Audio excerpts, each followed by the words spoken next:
Hello students, we are going to start with the topic trigonometric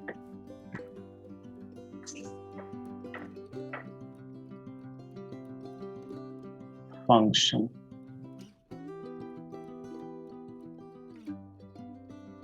तो इसके बारे में सब डिटेल्स देख लेते हैं पहले। So when you talk about trigonometric function, तो इस फंक्शन में कौन कौन से टर्म्स आते हैं ट्रिगो में, तो वो देख लेते हैं। तो ट्रिगो फंक्शन में आपके पास होता है sine x, then cos x,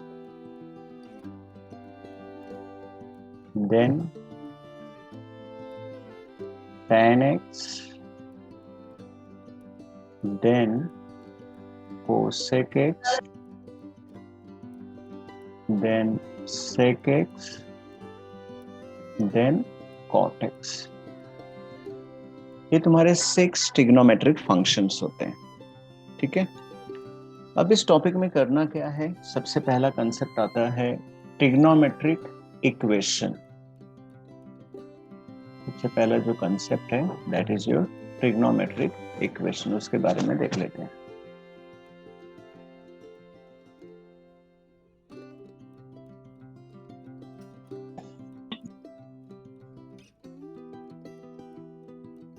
trigonometric equation, trigonometric equation होता क्या है। तो बिफोर गो फॉर दिस, जब हम इक्वेशन की बात करते हैं, जैसे कि इसके पहले तुमने लीनियर इक्वेशन देखा होगा, राइट। लीनियर इक्वेशन, तो लीनियर इक्वेशन कैसे होता है, ax plus b equals to 0, ये आपका लीनियर इक्वेशन हो गया, ठीक है।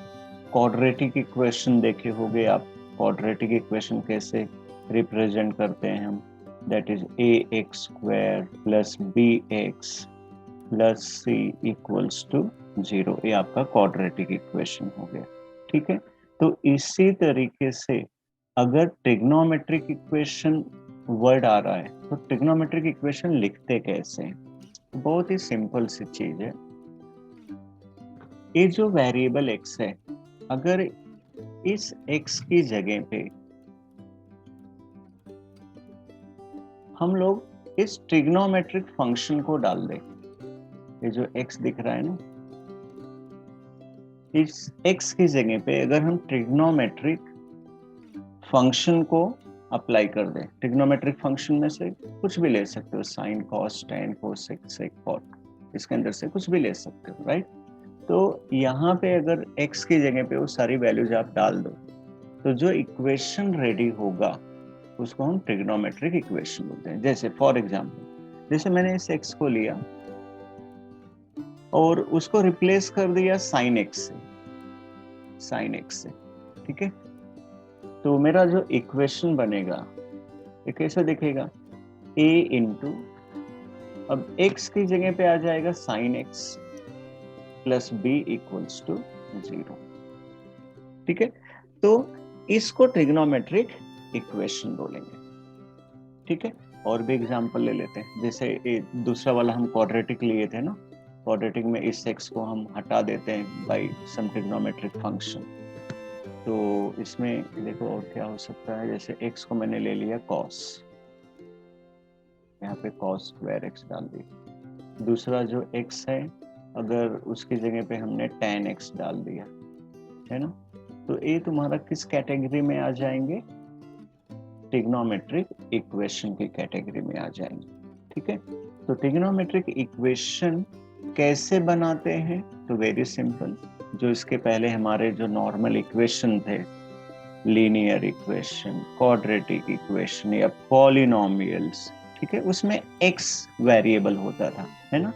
उस x वेरिएबल को हटा के ये जो साइन x है, कॉस x है, tan x है, कोसेक सेक कॉट, इसको अगर हम रख देंगे तो उससे जो इक्वेशन फॉर्म होता है, ठीक है, उससे जो इक्वेशन फॉर्म होता है उसी को हम ट्रिग्नोमेट्रिक इक्वेशन बोलते हैं।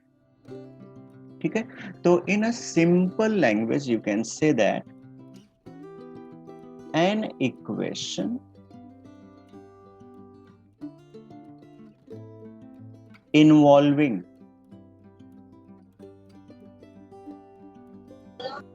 trigonometric function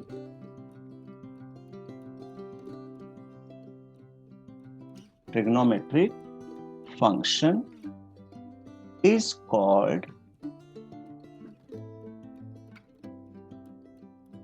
trigo equation.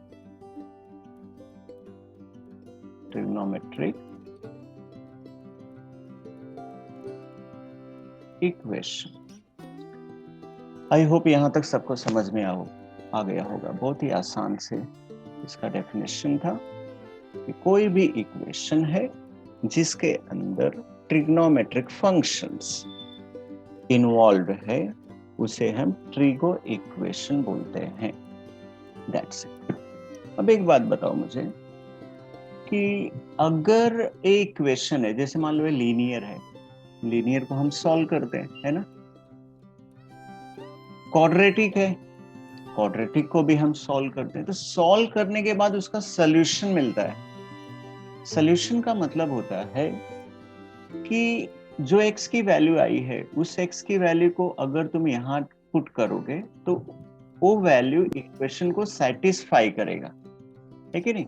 उस इक्वेशन को क्या करेगा, सेटिस्फाई। इसलिए उसको हम क्या बोलते हैं, सॉल्यूशन ऑफ इक्वेशन। तो अब हमारे पास कौन सा इक्वेशन है, ट्रिग्नोमेट्रिक इक्वेशन है। तो भाई उसमें भी कुछ ना कुछ x की वैल्यू होगी ना, जिसको रखने से पूरा इक्वेशन सेटिस्फाइड होगा।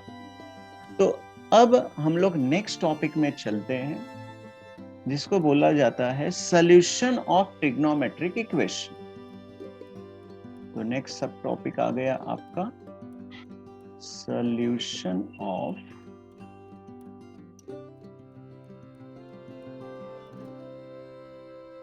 Trigonometric equation. सॉल्यूशन कैसे निकालते हैं, क्या उसका प्रोसीजर है, उसके बारे में थोड़ा समझ लेते हैं। सॉल्यूशन तो सिंपल लैंग्वेज में मैंने समझा दिया है ऑलरेडी आपको कि ये जो इक्वेशंस हैं, ट्रिगो इक्वेशंस, यहाँ पे देखो साइन एक्स है तो एक्स की कुछ ना कुछ तो वैल्यू होगी जिसको हम अगर वहां पुट करेंगे यहाँ पे तो एक टोटल इक्वेशन सेटिस्फाइड होगा। या नीचे वाला ऐसे इक्वेशन है तो x की कुछ तो वैल्यू होगी, ओके, जिसको आप यहाँ पे पुट करोगे तो टोटल इक्वेशन को सेटिस्फाइड करेगा। तो इसका डेफिनेशन आप कैसे बोलोगे, a value of a variable,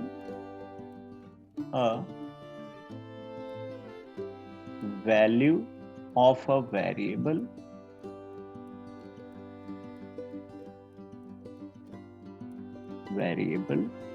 in a trigonometric equation, in a trigo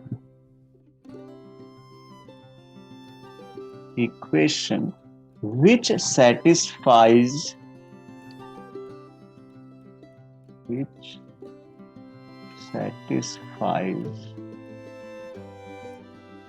the equation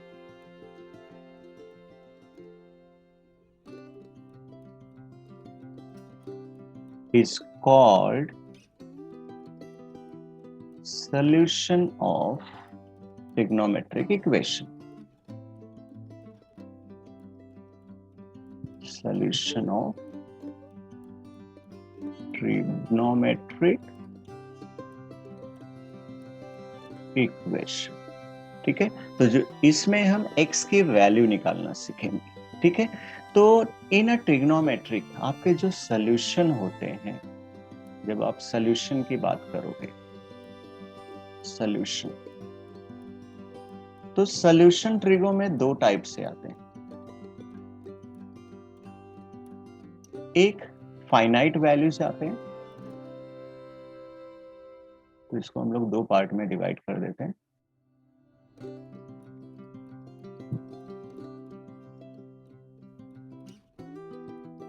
1 is your finite.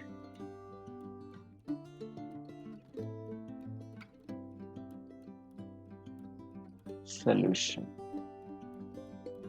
Finite मतलब limited, ठीक है। और दूसरा जो होता है जिसको बोलते हैं इनफाइनाइट सॉल्यूशन।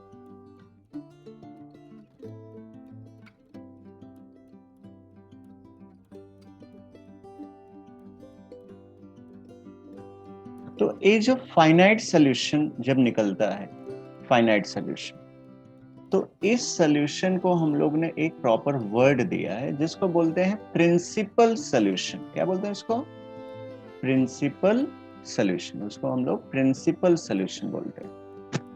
फाइनाइट सॉल्यूशन को जब भी हम फाइनाइट सॉल्यूशन निकालेंगे ट्रिगो का, मतलब कि वो क्या पूछ रहा है? प्रिंसिपल सॉल्यूशन निकालो। तो अब आगे से फाइनाइट वर्ड नहीं आएगा, प्रिंसिपल वर्ड आएगा। तो प्रिंसिपल वर्ड आया तो समझ जाने का कि क्या पूछ रहा है वो?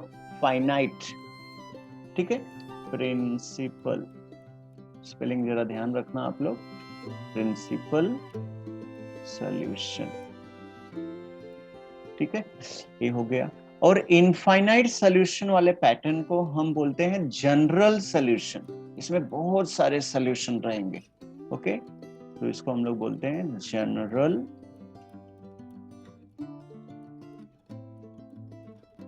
Solution, okay.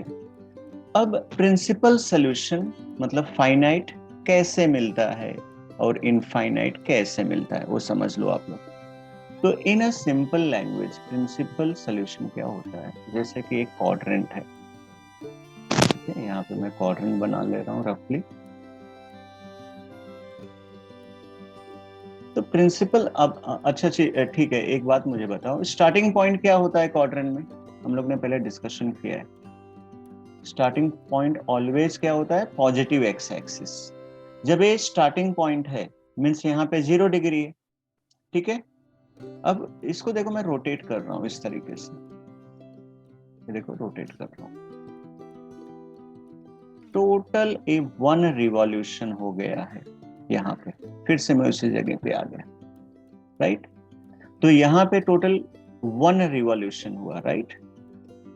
आप यहां से शुरू किए थे, ऐसे घूमते हुए फिर से उसी जगह पे आ गए।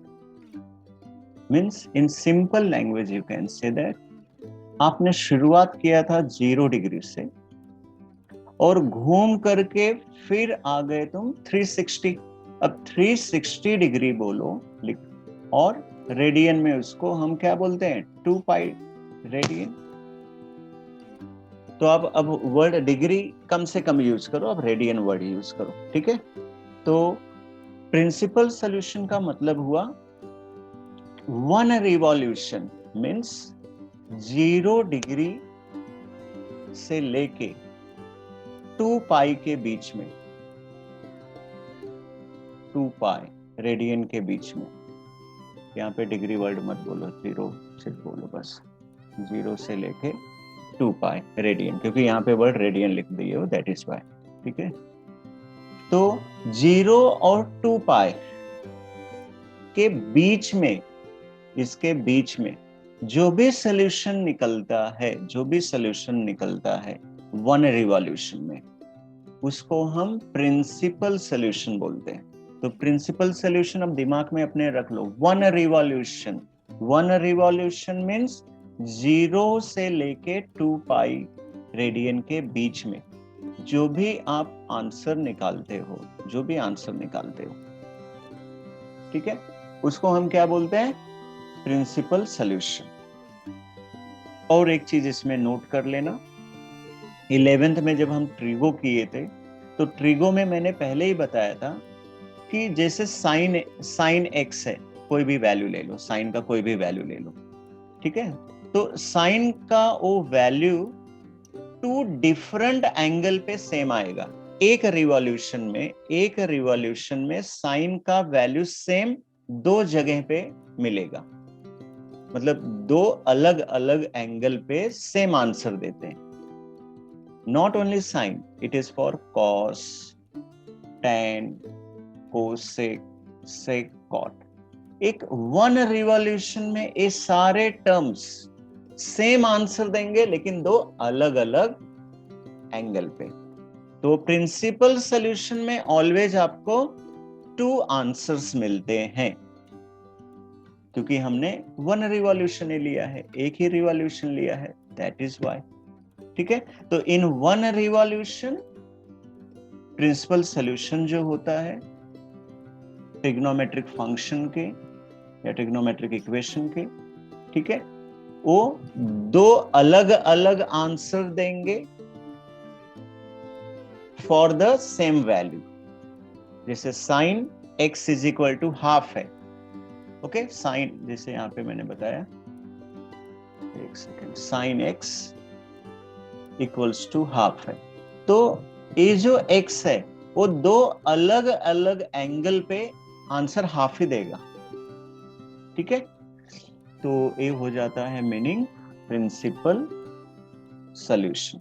अब यही चीज जनरल सॉल्यूशन के बारे में समझ लो, आगे एग्जांपल्स लूंगा तो और अच्छे से आप लोगों को समझ में आ जाएगा कि मैं बोल क्या रहा हूं। ठीक है, अभी फिलहाल ये सारे पॉइंट जो मैं बोल रहा हूं अच्छे से समझ लो। अब देखो हम जनरल में जा रहे हैं, तो जनरल में सेम क्वाड्रेंट ले लेते हैं x एंड y, और ये आपका इनिशियल पॉइंट है, say that is this is your initial point. कभी भी स्टार्टिंग जो पॉइंट है पॉजिटिव एक्स एक्सिस होता है, वो ध्यान में रखना।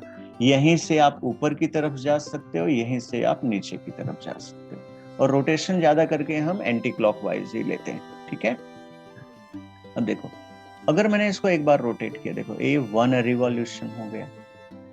अब इनफाइनाइट बोला है ना भाई, इनफाइनाइट सोल्यूशन, वर्ड देखो हमारा क्या है, इनफाइनाइट है, तो एक रिवॉल्यूशन करोगे तो फाइनाइट मिलेगा। लेकिन अगर इसी को बार बार तुम ऐसे घुमाते रहो घुमाते रहो घुमाते रहो, ठीक है, तो इससे जो सॉल्यूशन आपको मिलेगा वो क्या हो जाता है, इनफाइनाइट।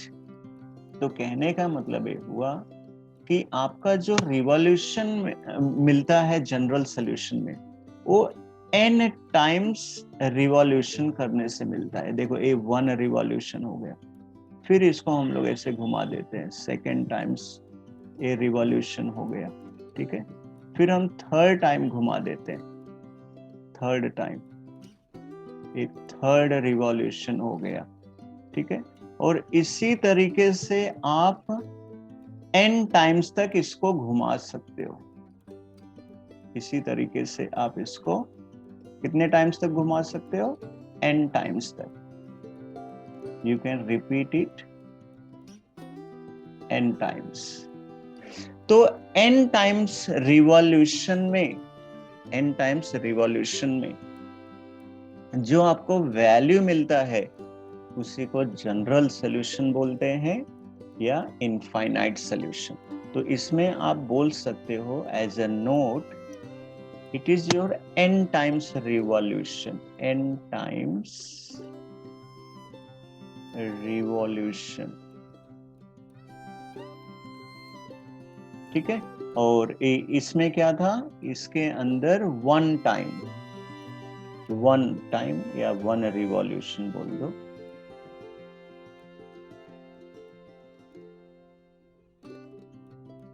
ये हो गया तुम्हारा थोड़ा बेसिक चीज। ठीक है, यहाँ तक आई होप सबको अच्छे से समझ में आ गया होगा।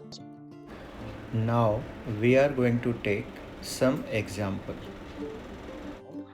Find the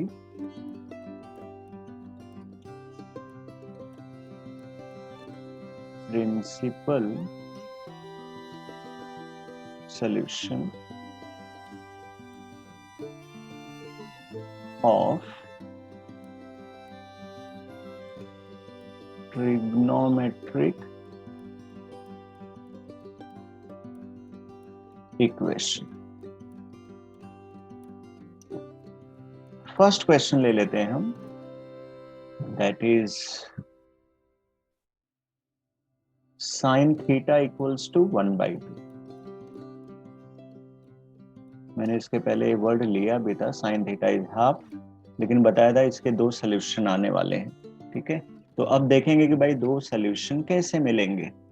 तो प्रिंसिपल सोल्यूशन जब भी वर्ड बोलेगा मतलब कि 1 रिवॉल्यूशन, ये वर्ड याद रखना। प्रिंसिपल सोल्यूशन मतलब 1 रिवॉल्यूशन। 1 रिवॉल्यूशन मतलब 0 से लेके 2 पाई के बीच में, ठीक है। तो इसमें ना बेटा 2 टाइप्स में क्वेश्चन पूछे जाते हैं। एक में ट्रिगो, ये जो ट्रिगो टर्म्स हैं, ट्रिग्नोमेट्रिक फंक्शन जो यहाँ पे दिया है, साइन थीटा की वैल्यू या तो पॉजिटिव में दी रहेगी या तो नेगेटिव में। तो पहले हम कुछ एग्जांपल्स लेंगे जिसमें साइन की वैल्यू पॉजिटिव या कॉस की वैल्यू पॉजिटिव या टेन की वैल्यू पॉजिटिव। तो पहले पॉजिटिव वाला देख लेते हैं कैसे सॉल्व करते हैं, ठीक है। तो बिफोर गो फॉर सॉल्यूशन आप लोगों को एक रफ वर्क कर लेना है साइड में। ये रफ वर्क बहुत ही जरूरी है क्योंकि ये रफ वर्क से ही आपको समझ में आ जाएगा कि आपके वैल्यूज कहाँ कहाँ पे मिलने वाले हैं। देखो साइन की वैल्यू क्या है 1/2। 1/2 क्या है? पॉजिटिव है। साइन की वैल्यू क्या है? पॉजिटिव। अब एक बात मुझे बताओ, साइन की वैल्यू पॉजिटिव कौन कौन से क्वाड्रेंट में होता है? तो साइन की वैल्यू पॉजिटिव फर्स्ट क्वाड्रेंट में होती है और सेकंड क्वाड्रेंट में होती है ना। याद करो आप लोग, पहले क्वाड्रेंट में प्लस प्लस होता है ना, और दूसरे क्वाड्रेंट में माइनस और प्लस होता है। तो आपको पहले भी बताया था मैंने कि यहाँ का ये जो फर्स्ट एक्स एक्सिस है दैट इंडिकेट कॉस, और ये जो वाई एक्सिस होता है दैट इंडिकेट साइन। तो देखो साइन पॉजिटिव हो रहा है और इसमें देखो ये तुम्हारा एक्स एक्सिस है तो ये है आपका कॉस जो कि नेगेटिव है, और ये दूसरा वाई एक्सिस है दैट इज साइन। तो इस तरीके से आप पता कर सकते हो साइन की वैल्यू पॉजिटिव। देखो पॉजिटिव पूछा था ना, +1/2। तो साइन की वैल्यू पॉजिटिव कहाँ कहाँ पे होता है? तो एक होता है फर्स्ट क्वाड्रेंट में और दूसरा होता है सेकंड क्वाड्रेंट में। इससे कंफर्म हो गया। तो इसका मतलब ये हुआ कि 1 रिवॉल्यूशन में आपको जो आंसर है, 1 रिवॉल्यूशन में आपका जो आंसर है वो फर्स्ट क्वाड्रेंट में और सेकंड क्वाड्रेंट में सेम मिलेगा। First quadrant and second quadrant में सेम मिलेगा, फर्स्ट में एंड सेकंड में, ठीक है। फर्स्ट वाला जो क्वाड्रेंट है, ठीक है, वो तो आप डायरेक्टली टेबल से निकाल सकते हो वैल्यू, क्योंकि 0 और 90 के बीच में हो। टेबल आपको बहुत अच्छे से याद है, 0 डिग्री, 30 डिग्री, 45 डिग्री, 60 डिग्री, 90, वो टेबल से मिल जाएगा। तो ये जो फर्स्ट क्वाड्रेंट का एंगल है वो आप लोग डायरेक्टली निकाल सकते हो, इसमें कोई इश्यू नहीं होगा, ठीक है। लेकिन जब आप सेकंड क्वाड्रेंट में जाओगे तो सेकंड क्वाड्रेंट का जो एंगल है उसको निकालने के लिए हम एलाइड एंगल यूज करेंगे, that is pi minus theta, 180 minus theta, ठीक है। पाई माइनस थीटा इस टर्म का यूज करेंगे, ठीक है। सेकंड क्वाड्रेंट में ऑलवेज पाई माइनस थीटा लेना है। डन। फर्स्ट क्वाड्रेंट का आंसर डायरेक्टली टेबल से मिल जाएगा, 0 और 90, क्योंकि 90 और 180 के बीच में हो जाता है। तो 90 और 180 इसका तो टेबल हमको याद नहीं है, हमको तो याद है सिर्फ 0 से लेके 90 के बीच का। तो इसलिए हम एलाइड एंगल का हेल्प लेते हैं। अब यहाँ पे जब मैंने लिख दिया है 180 माइनस थीटा या पाई माइनस थीटा, तो अब इसका मुझे आंसर साइन में चाहिए। तो एक काम करते हैं हम लोग, अभी से वो मटेरियल रेडी कर लेते हैं यहाँ पे, ठीक है, कि we know that sine of pi minus theta की वैल्यू क्या होती है। अब आप एलाइड एंगल का लिस्ट देख लेना। तो साइन पाई माइनस थीटा की वैल्यू होती है प्लस साइन थीटा। ये आपका फॉर्मूला है, ठीक है। Sine pi minus theta equals to sine theta, ये आपका फॉर्मूला है, ठीक है। यही हेल्प करेगा तुमको सेकेंड क्वाड्रेंट में लेके जाने के लिए, ठीक है। तो इन शॉर्ट ये फॉर्मूला बहुत ही जरूरी है एलाइड एंगल का। चलो अब फर्स्ट क्वाड्रेंट का आंसर निकाल लेते हैं। हमारा सब मटेरियल, ये जो मैंने बोला था ना रफ वर्क रेडी कर लेना है, तो ये मेरा रफ वर्क हो गया। अब आएंगे हम लोग अपने मेन सोल्यूशन पे। तो हमारा जो क्वेश्चन था वो साइन थीटा इक्वल्स टू कितना है, हाफ। हाफ पॉजिटिव है, इसलिए हमने देख लिया positive first quadrant and second में होता है साइन की वैल्यू पॉजिटिव, तो फर्स्ट क्वाड्रेंट तो डायरेक्टली एंगल मिल जाएगा, और सेकंड क्वाड्रेंट पाई माइनस थीटा, जो कि हमने यहाँ नीचे रेडी कर दिया है। ओके, अब फर्स्ट क्वाड्रेंट के लिए बेटा आप लोग को टेबल में जाना है 0 से 90 वाले, वो भी कॉलम कौन सा, साइन वाला कॉलम देखना है। तो उसमें देखो कि साइन का कौन सा एंगल, साइन का कौन सा एंगल 1/2 देता है। तो आप देखोगे कि साइन ऑफ 30 डिग्री, 30 डिग्री को हम रेडियन में क्या लिखते हैं, π/6, राइट। साइन 30 डिग्री या साइन π/6 रेडियन, आंसर क्या देता है 1/2। तो यहां पे साइड में लिख लो, सिंस साइन π/6 इक्वल्स टू 1/2, ये हमको पता है। तो अब इसी के बेस पे हमने क्या किया, ये जो 1/2 था इसी को हमने रिप्लेस कर लिया बाय दिस टर्म, है ना, यहाँ पे देखो रिप्लेस कर लिया, 1/2 की जगह पे साइन π/6 आ गया। अब आप कंपेयर कर डालो इसी को, इसको क्या कर लो, कंपेयर कर लो, क्योंकि बीच में इक्वल है ना, इक्वल है तो हम कंपेयर कर सकते हैं। दोनों साइड देखो, इधर का भी वैल्यू प्लस है, इधर का भी वैल्यू प्लस है ना, तो हम लोग क्या कर लेंगे, कंपेयर कर लेंगे। तो यहाँ पे कंपेयरिंग को हम इक्वालिटी प्रॉपर्टी बोलते हैं। बाय इक्वालिटी प्रॉपर्टी आप बोल सकते हो कि आपका ये जो थीटा की वैल्यू है दैट इज नथिंग बट π/6। ये बेटा आपका फर्स्ट आंसर मिल गया, π/6। और एक चीज ये देखो, π/6 जो है वो हमारे उस रेंज में फिट हो रहा है। कौन सा रेंज, कौन से रेंज की मैं बात कर रहा हूँ, 0 से लेके 2π के बीच में, है ना। ये π/6 जो है वो तुम्हारा उस रेंज के अंदर ही आ रहा है। तो साइड में रीजन लिखना बहुत जरूरी है, तो आगे एक रीजन लिख दो कि वेयर ये जो π/6 है दैट लाइज बिटवीन 0 से लेके 2π के बीच में, मतलब कि जो हमने आंसर निकाला है एकदम सही आंसर है, एकदम परफेक्ट है। ओके, तो ये आपका ये पहला सॉल्यूशन हो गया।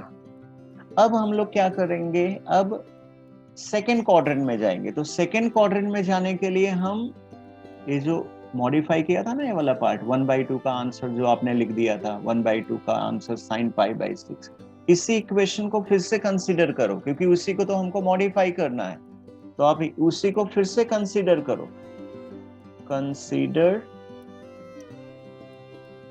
cos theta equals to sine π/6, हमने कंसीडर कर लिया। अब देखो उसको मैं कैसे लेके जाता हूं, सेकंड देखो, साइड में मेरा फॉर्मूला है, अगर मैं इस थीटा की जगह पे π/6 डाल दूं तो इधर क्या हो जाएगा, साइन π/6, थीटा की जगह पे π/6, साइन π/6 हो गया। तो ए थीटा π/6 इधर भी तो दिखेगा, राइट। तो sine π/6 will be sine of π-π/6, दोनों इक्वल ही है ना। तो कहने का मतलब साइन π/6 इक्वल टू साइन π-π/6। तो इसका मतलब ये हुआ कि हम लोग इस प्लेस को, ये वाले टर्म को रिप्लेस कर देंगे इस पार्ट से। ओके, तो चलो रिप्लेस कर लेते हैं। तो ये हो जाएगा आपका देयरफॉर, यहाँ पे मैंने कॉस लिख दिया है, सॉरी गाइस, ये तुम्हारा साइन था, sine theta, okay, term sine theta equals to, यहाँ का टर्म क्या है, according to allied angle sine of π-π/6। तो साइन π/6 चेंज हो गया साइन ऑफ π-π/6 में। According to this allied angle formula. ठीक है, तो और ये फॉर्मूला आप लोग इसके सामने मेंशन कर लेना, ये फॉर्मूला। अब पाई माइनस पाई बाई 6 को आप सॉल्व कर डालो, सॉल्व इट, ब्रैकेट को सॉल्व कर लो। तो ब्रैकेट को सॉल्व करोगे तो क्रॉस मल्टीप्लाई होगा, यहाँ पे आप इसको क्रॉस मल्टीप्लाई करो तो होगा 6 pi minus pi, 6 pi minus pi divided by 6. Solve the numerator of that bracket. तो ये हो जाएगा 5 पाई अपॉन 6। अब इक्वालिटी आ गई ना, दोनों साइड इक्वल है, प्लस इधर भी है प्लस इधर भी है, आप कंपेयर कर डालो सीधा। तो इक्वालिटी प्रॉपर्टी से थीटा की वैल्यू हो गई 5 पाई अपॉन 6, 5 पाई अपॉन 6। ठीक है, और यहाँ पे रीजन ए लिख डालो।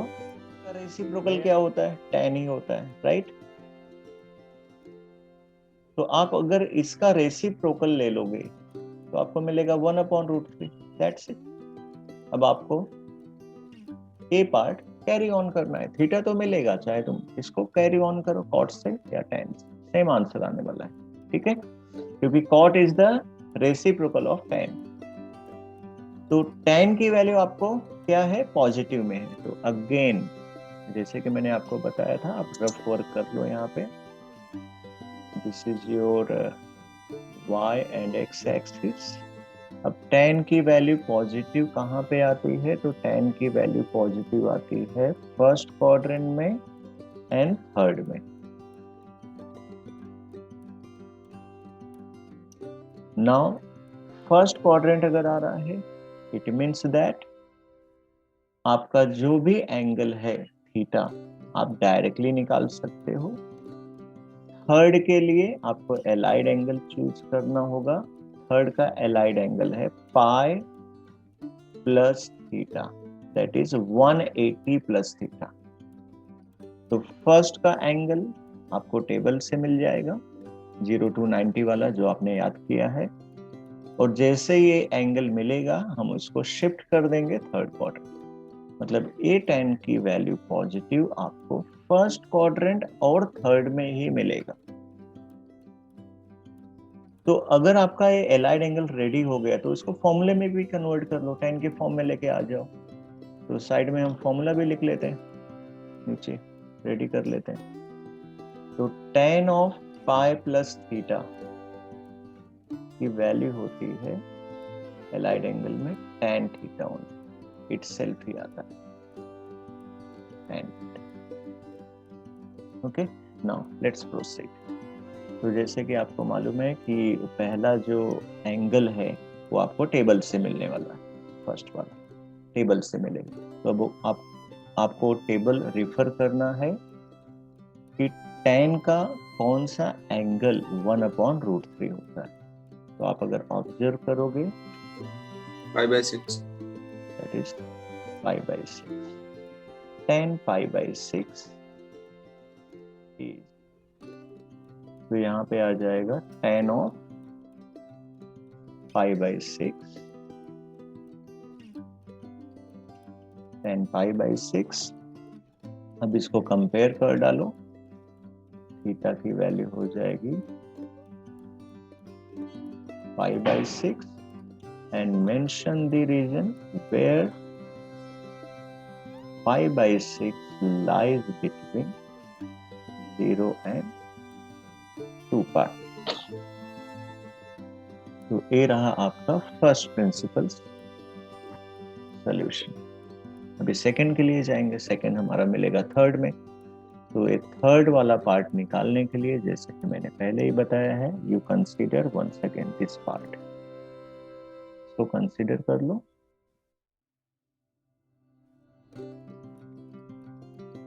That is tan theta equals to tan of π/6।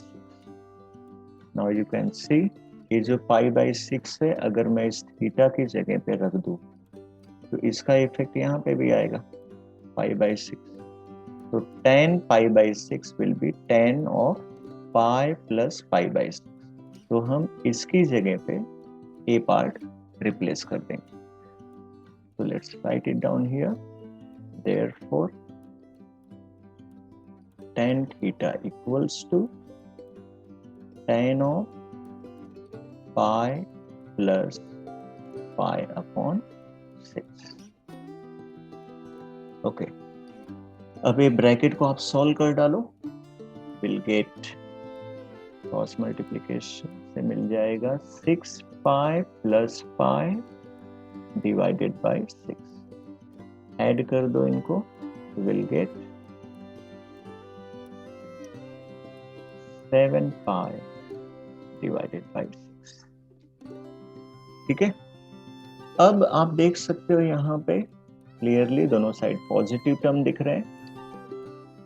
तो आप बाय इक्वालिटी प्रॉपर्टी यहाँ पे बोल सकते हो देयरफॉर थीटा की वैल्यू हो जाएगी 7 pi divided by 6. And don't forget to mention the region where this 7 pi by 6 lies between 0 and 2 pi.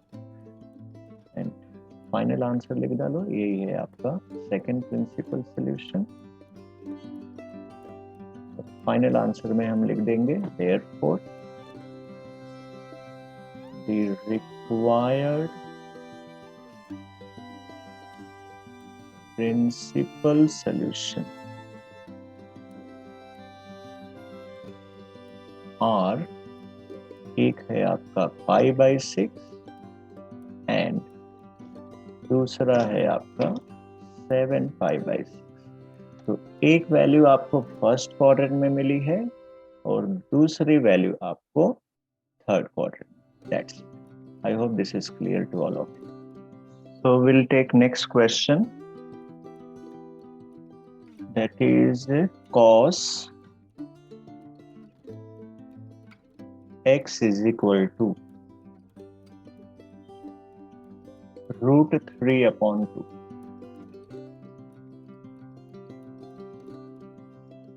We will find out the principal solution of this. तो इसके लिए मैंने जो आपको बेसिक रफ वर्क करने के लिए बोला था, सबसे पहले वो आप लोग कर लो. तो ये आपका क्वाड्रेंट हो गया x एंड y. आपने पहला ऑब्जर्वेशन क्या किया, cos इज पॉजिटिव. तो cos पॉजिटिव कहाँ पे होता है, फर्स्ट क्वाड्रेंट एंड फोर्थ.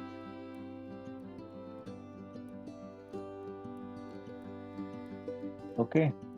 तो यहाँ पे आप देख सकते हो first quadrant plus and fourth में भी क्या होता है, प्लस एंड माइनस. तो जैसे कि मैंने कल बताया था कि x है that is your cos and y है that is your sin. Similarly here x है that is cos, y that is sin. तो आप देख सकते हो cos is positive here and cos is positive here.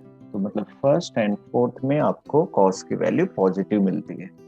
It means एक angle आपको directly first quadrant में मिल जाएगा और दूसरा वाला जो एंगल है उसको हम एलाइड एंगल से सॉल्व करेंगे. और फोर्थ में एलाइड एंगल यूज करते हैं 2 पाई minus theta. 2 pi minus. Now इस एलाइड एंगल का आप लोग पहले से ही फॉर्मूला बना के रख लो. 2 पाई माइनस थीटा आपको किस में चाहिए, कॉस में चाहिए. तो ये फॉर्मूला याद होना चाहिए. cos 2 pi minus theta is nothing but cos theta only. ये आपका एलाइड एंगल का फॉर्मूला. तो इस क्वेश्चन को सॉल्व करने के लिए जो हमको बेसिक थिंग्स रिक्वायर्ड थे वो हमने सब साइड में लिख लिए. तो इससे आपको इतना कंफर्म हो गया कि इस डायग्राम से एक एंगल आपको फर्स्ट क्वाड्रेंट में मिलेगा और दूसरा वाला जो एंगल है वो हमको फोर्थ में मिलेगा इस एलाइड एंगल से. तो फर्स्ट वाला जो आपका एंगल है that we can find it out with the help of your trigonometric table सबको याद होंगे, 0 से लेके 90 तक सबको याद। तो अब वो टेबल देखेंगे कॉस का कि कॉस में कौन सा एंगल है जो आपको आंसर √3/2 देता है। तो आप अगर टेबल देखोगे तो टेबल में आपको दिखाई देगा कॉस ऑफ 30 डिग्री, कॉस 30 होता है √3/2। तो हम यहाँ पे 30 मीन्स इन रेडियन π/6, तो √3/2 की जगह पे हमने इंसर्ट कर दिया cos π/6। तो अभी हमने क्या किया, ये √3/2 की जगह पे पुट कर दिया cos π/6, क्योंकि टेबल से हम लोग वैल्यू निकाल सकते हैं। √3/2 किसका वैल्यू होता है, cos 30। नाउ अब दोनों साइड अगर हम लोग ऑब्जर्व करें, लेफ्ट एंड राइट, तो लेफ्ट एंड राइट साइड आपका क्या है, इक्वल है। लेफ्ट इक्वल टू राइट, इधर भी पॉजिटिव है इधर भी पॉजिटिव है। तो हम इक्वालिटी प्रॉपर्टी अप्लाई करके यहाँ पे कंपैरिजन कर लो, x की वैल्यू क्या हो जाएगी, π/6। ओके, और ये जो π/6 है आपका, that lies in 0 to 2π, 0 to 2π के बीच में लाइज करता है।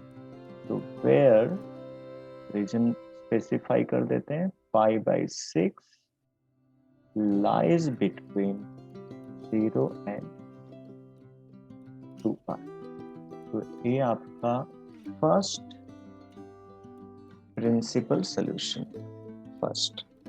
ठीक है, तो जैसे कि मैंने बताया कि फर्स्ट क्वाड्रेंट और फोर्थ, तो फर्स्ट का एंगल आपको मिल गया, यहाँ का ये जो वैल्यू था वो आपको मिल गया, वो थीटा मिल गया, कितना, π/6, दैट इज 30 डिग्री। ओके, अब हमको यही सेम एंगल, ये जो आपने एंगल निकाला है, इसको फोर्थ में लेके जाना है। तो फोर्थ में लेके जाने के लिए मैंने आपको लास्ट लेक्चर में समझाया था कि you consider it this one again, consider कर लो cos x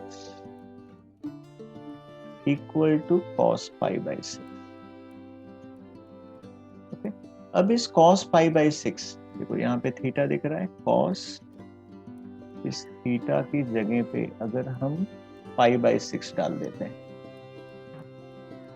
तो इसका इफेक्ट यहाँ पे भी आएगा। ठीक है, तो cos π/6 can be written as cos 2π - π/6। तो हम इसकी जगह पे ये वैल्यू पुट कर सकते हैं according to the allied angle. तो अब आपको यहाँ पे मिल जाएगा cos of 2π - π/6 according to your this form, और यहाँ पे है cos x। इस ब्रैकेट को सिंप्लीफाई कर लेते हैं, तो this is going to be cos x equal to cos of, cross multiply करो, 6 2 जा 12π minus π divided by 6। Bracket simplify कर लेते हैं, that is going to be 11π upon 6. Okay, after having this, same thing देख सकते हो आप, left hand side equals to right hand side, दोनों साइड हम प्रॉपर्टी यूज कर सकते हैं, that is equality property. So here we'll get x is equal to 11π/6. And don't forget to mention the region here. यहाँ पे reason लिख दो अपना, 11π/6 आपका जो आया है, this lies between 0 and 2π, 0 and 2π।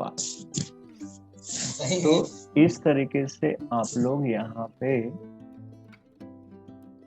First quadrant that is π/6 निकाल लिए, और वही एंगल फोर्थ में क्या मिल गया, 11 π/6. तो these are two principal solution of this cos x is equal to √3/. तो एंडिंग में एक लाइन और ऐड कर लेते हैं. Therefore, the required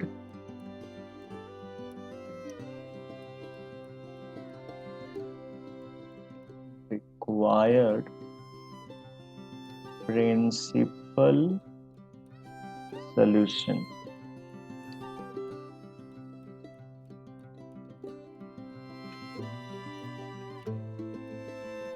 are, one is x is equal to π/6 and second one is x is equal to 11 π/6. So this is your required answer. I hope this is clear to all of you.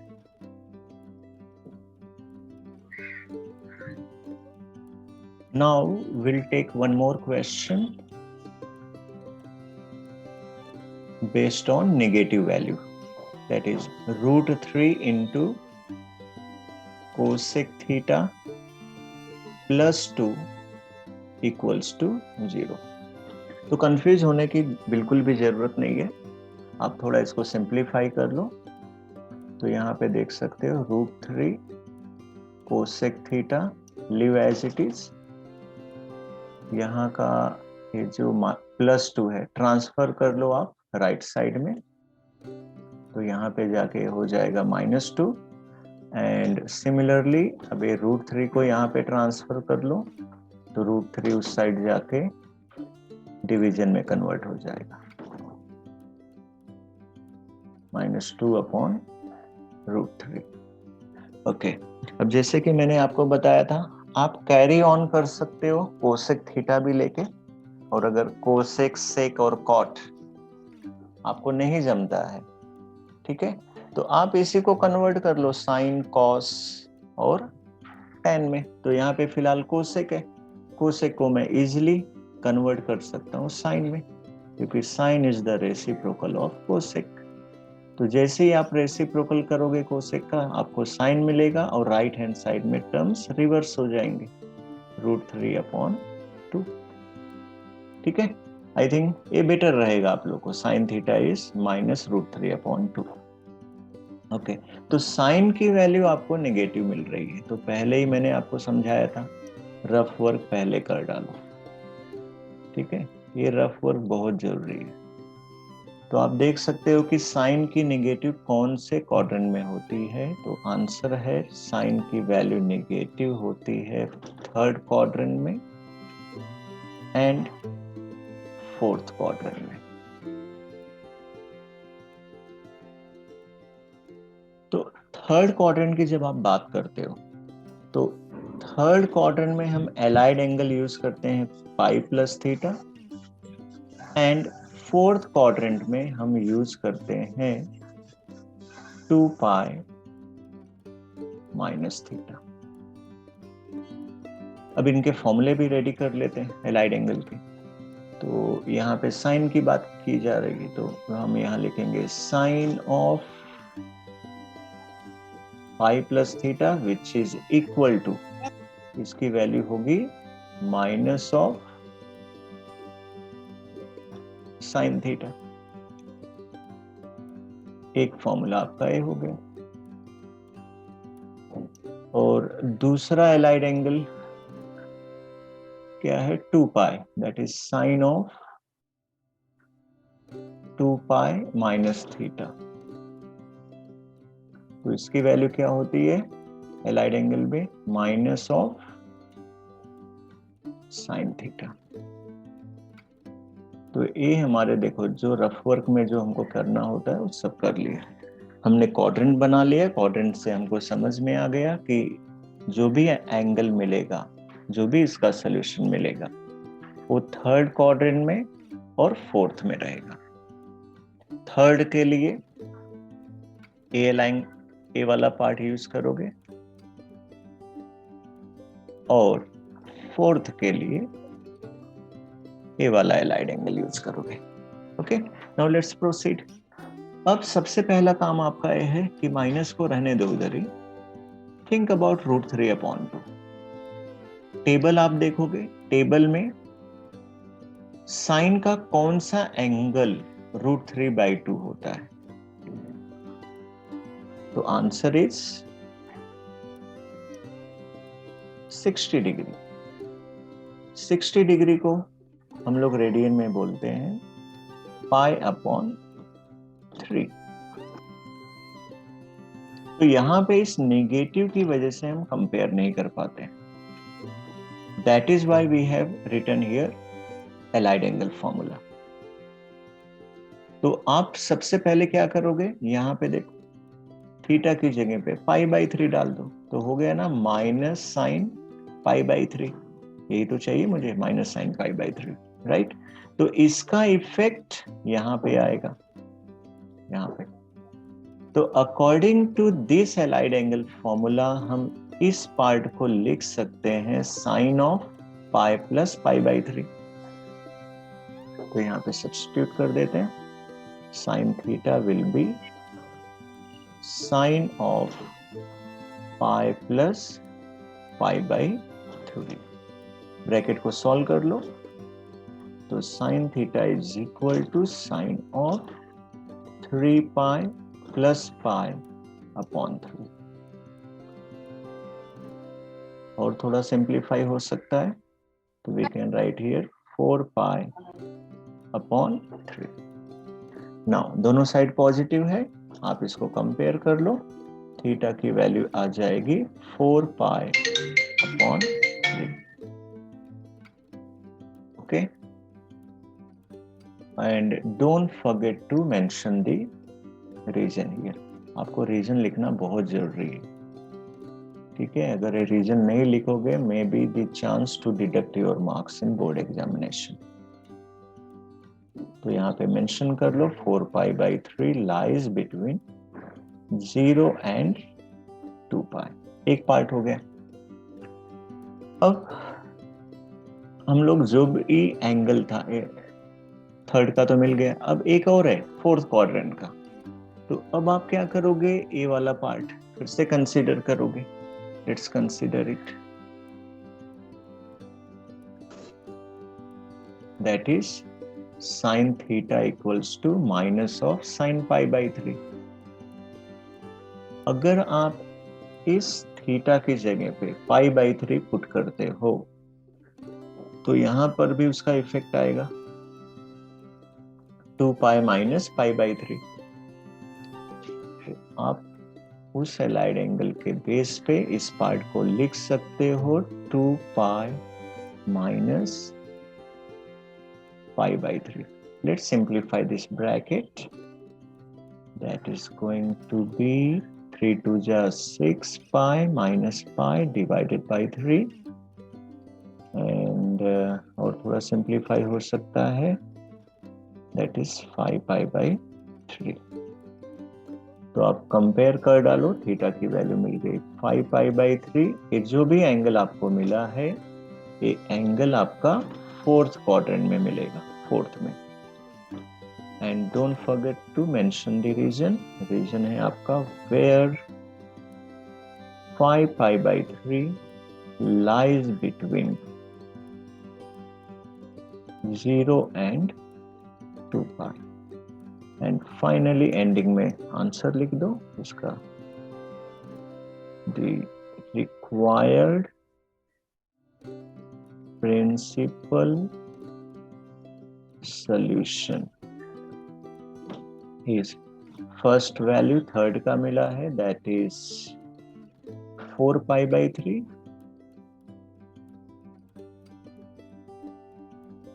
और next theta मिला है आपको 5π/3। This is the principal solution of this. I hope this is clear to all of you. So students, these are few example based on principal solution. Now in the next class we are going to do how to get general solution of trigonometric function. Thank you.